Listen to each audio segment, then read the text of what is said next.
Bonjour et bienvenue à ce programme coaching axé sur la sexualité féminine. Comme vous le savez, je porte beaucoup de casquettes. Et tout au long de ce coaching, je me mettrai dans ma peau de sexothérapeute. Un sexothérapeute fait des thérapies psychocorporelles. Il consulte, il conseille, il accompagne et soigne des individus quant à leurs problèmes liés à la sexualité ou au sexe.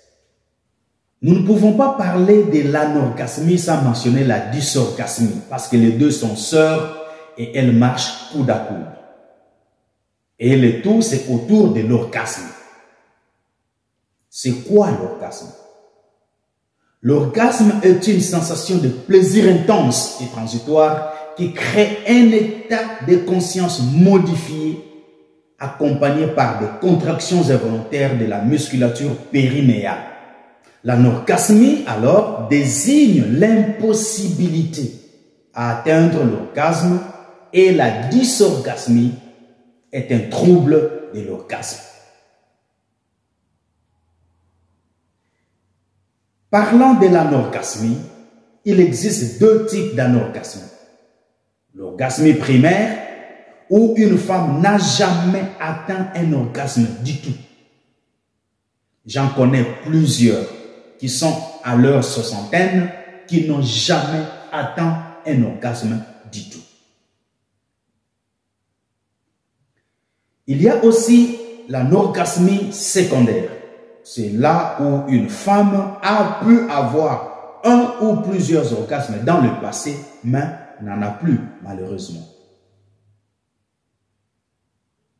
L'orgasme s'accompagne généralement d'éjaculation pour un homme et de contractions utérines pour une femme.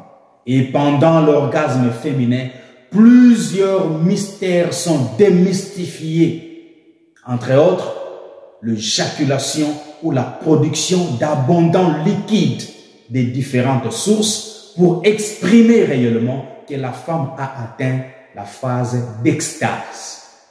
La dysorgasmie, quant à elle, qui est un trouble de l'orgasme, peut être primaire, donc depuis toujours, secondaire, donc après une période sans difficulté, généralisée, donc dans toutes les situations, ou encore situationnelle dans certaines situations. Par exemple, un individu qui parviendrait à l'orgasme pendant la masturbation solitaire et qui n'aurait jamais eu d'orgasme avec un ou une partenaire, cet individu souffrirait de la dysorgasmie situationnelle primaire. Alors, les causes ou les facteurs de l'anorgasmie sont légion.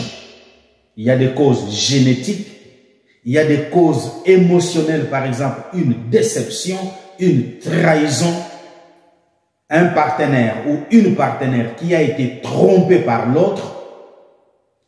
Il y a aussi le facteur de l'inceste, il y a aussi le facteur de manque d'estime de soi et tant d'autres. Alors, comment soigner l'anorgasme?